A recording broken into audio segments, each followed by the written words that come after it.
Did Bethesda just win E3 2017?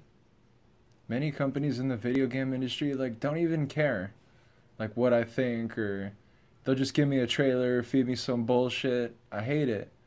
I watched the whole Microsoft press conference today, and the only thing I got out of it that I really wanted was OG Xbox compatibility.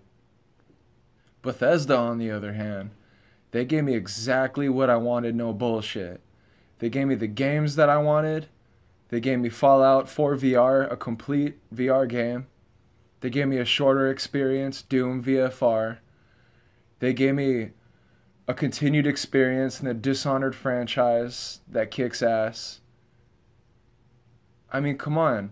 They're showing you that they're not stopping support on Elder Scroll Online, and they're going to continue to grow it. But they're going to add on Morrowind and all the original stuff that, previous fans of the franchise will know and recognize. We got Skyrim Switch. I didn't think it was going to look that good. And then when I saw the amiibo support, I was blown away that you could be Link with the Master Sword and shield and his whole garb. Amazing. They know exactly what to give me. And I don't even want motion controls normally, but I may have to break off those Joy-Cons and start blocking and swiping monsters. Quake Champions. I used to love Quake 3 when I was a kid, or even, I think it was Quake 3 on Dreamcast. I don't even remember.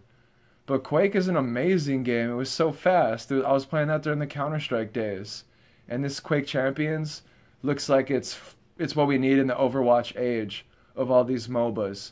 Let's bring skill-based characters with not all these special moves. Let's let movement, bunny hopping, knowing the weapon that you're currently holding. Let that skill and knowledge take players to the top that want to know that and practice so they can compete. And Bethesda seems to be aware of all these issues in current gen games and changing them and innovating in all these ways. We got Evil Within 2. I didn't think we were going to get a sequel to that, and that was a surprise announcement I wasn't aware of. I hope they fixed all the technical limitations so it can actually get a stable frame rate this time. But I'm sure with the success of the first game, Bethesda put extra money and time in to make sure that we're going to get a polished title upon release. Hopefully. We also got the Creator Studio, which is amazing that they're even doing mods on consoles. But then to push it further now and give people even more control over their creative assets and push the boundaries of what's possible in Skyrim and Fallout 4 is just amazing. No other developers doing that. We got Wolfenstein 2, A New Colossus. And I wasn't expecting to be blown away by a game like this, especially in modern times. But the story and the way that it made me care about the characters in a way that I've never cared about them before. And then the weaponry. What was up with the hands in that game? Like they had different armor on each hand. It was so weird.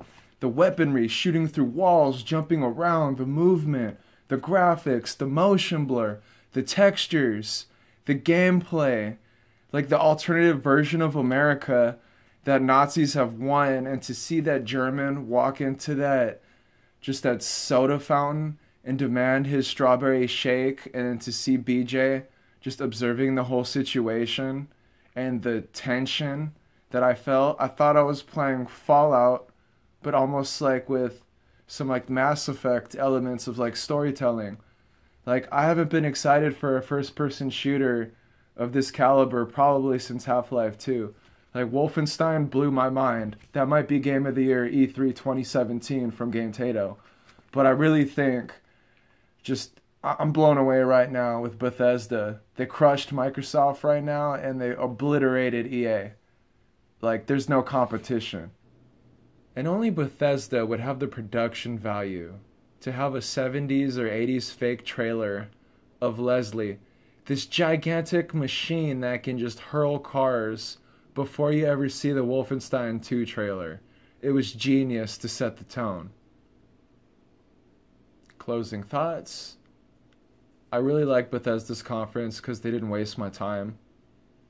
They had their exec come out. He did his little spiel. We saw all the footage back to back to back to back. It was great. They didn't feed us some little pieces of breadcrumbs than have an exec cover up the lack of polish or why the game isn't done yet and they can't show you more. They showed you gameplay. They showed you content. They showed you most importantly, the games. Bethesda didn't play no games. They focused on VR, console. They got the excellent PC graphics as you saw in Dishonored 2. Those graphics in Wolfenstein 2 were the most technologically advanced graphics I've seen in a long time. The blurring effects, the character models were so high quality, I was absolutely blown away. Bethesda is on a whole different level this year. Like maybe other companies in 2018 will get their game together and actually start releasing their games, but 2017 is going to end up being a killer year for Bethesda, and this E3 2017 set the tone. And if Sony and Ubisoft don't bring spectacular performances tomorrow, June 12th, Ubisoft is going to win this year. So I just wanted to get to the community real quick and give my little comment video for how Bethesda killed it this year. I'm so happy for them. I'm such a big fan, as you can see in the background right here. So congrats to Bethesda for just having a great E3 and giving gamers what they want, pushing the envelope, giving us stories with characters that I care about, and then giving me the tools like the guns or whatever I need in that game to actually make it happen. And then you give me more than that. You actually give me the creative tools to mod the game now and make it personalized, no matter which console or PC I'm playing it on. Bethesda, you're on a whole different level this year. I give you props. You smashed it. Amazing. Like and subscribe, Game Tato. I'm DustinTheGrinch. I hope you enjoyed this little snippet of what's to come with our E3 coverage. I hope you enjoyed it. Take it easy, and cowabunga.